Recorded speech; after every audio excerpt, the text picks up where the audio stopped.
Are you disappointed in the outcome with a disqualification? Do you think in your mind it should have been a no contest? I'm not worried about that, you know. Hopefully my manager can take care of all that stuff. Definitely took a lot of pride in being undefeated. I'm so, proud to be a martial artist, and I strive so hard to be the best that I can be. But, everything happens for a reason, so. Did the thought ever cross your mind while you're standing there after the fight that maybe this is a disqualification?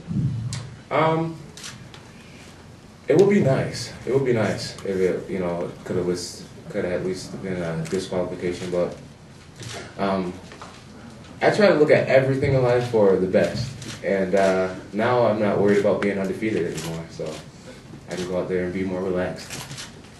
John, at one point you sort of looked at Mazzagatti and you were like, okay, are you going to stop this fight or what? And then you kept going with the elbows. Did you think it should have been stopped? Yeah, I'm not positive what the rules are. That's why maybe I did this thing. But I think, like 14, 15 unanswered punches, it should be stopped. And I said it in so many interviews that I respect him a lot for his inspiration that he is. And it was like awkward, just keep hitting him like that. It's like, let's stop this.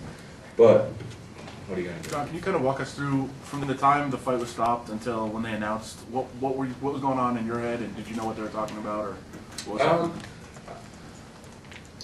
I was kind of confused. I thought I was getting a point taken away, but then again, I didn't get any warnings.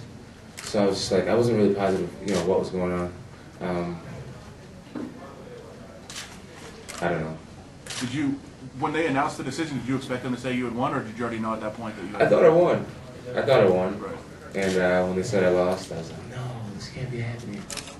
But I lost. Like I said, everything happens for a reason. Just try to look at situations and stumbles and stay strong and bounce back stronger. And, I'm going to bounce back stronger. Like I said, I know I'm undefeated. I'm so nervous. I don't have that feeling anymore. I haven't lost my record. So it's okay. Yeah, actually, I talked to the doctor. The doctor said there was a deep, jagged cut on the bridge of the nose, which, obviously a lot of blood there. Steve stopped the fight initially, took the point away, looked at him, couldn't continue. Had to make an initial call, then came down to look at the instant replay. So this is actually the first time an instant replay was utilized in Nevada. Looked at it. Obviously a lot of damage done by legal blows, but then there was damage also done by the illegal elbows. And obviously, as you know, if there's any contributory effect of the illegal blows, and disqualifications the call. So that's what happened there. And did the doctor stop it, or was it Matt Hamill? No. It was the referee stopping the fight due to the damage to Matt Hamill. From advice from the doctor, I'm saying? No. Just on his own? On his own. Okay. Can you kind of clarify the difference, like what the difference would be between DQ and a no contest in this type of situation? Well, the only time you'd have a no contest is if it's an accidental foul. The referee called it accidental. It'd be a no contest if it happens before the end of the second round. If it happens in the third round, then you go to scorecards. Intentional foul, if the fighter can't continue due to the intentional foul in whole or in part, in any round, it'd be a disqualification. So he ruled that was intentional? Correct. Is there a scenario? What's your thoughts as far as that aspect of the ruling that it was intentional? I did it, I guess, I did that, I don't know. I don't really care about the loss. It's all right with me. I'm at peace.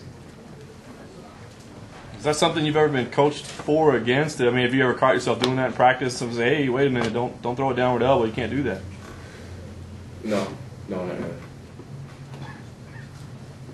Was it like something like kind of instinctive, or was it kind of a move that you practiced before? Well, I was hitting him so many times, with so many legal blows. I was just like, I was looking for more ways to get in and try to hit him more effectively. And I hit him, I don't know.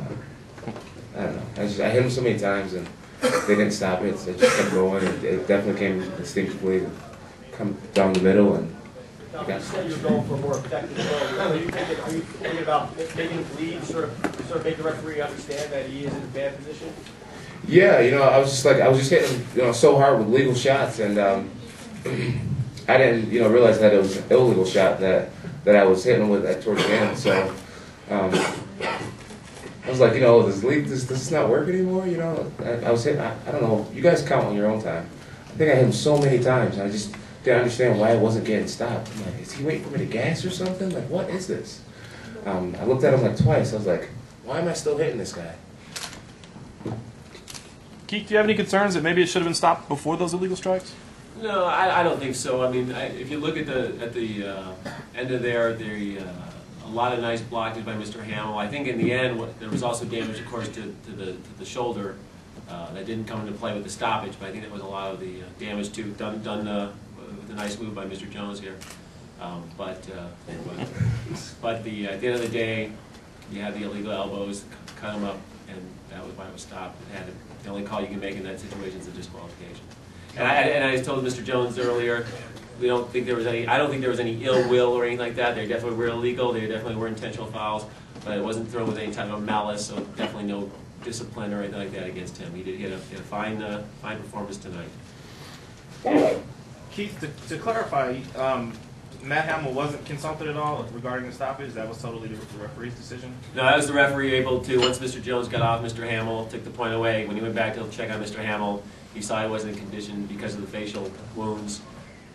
And then used the instant replay to verify whether that the intentional fouls contributed to those wounds, and they definitely did. So he made the call he had to make.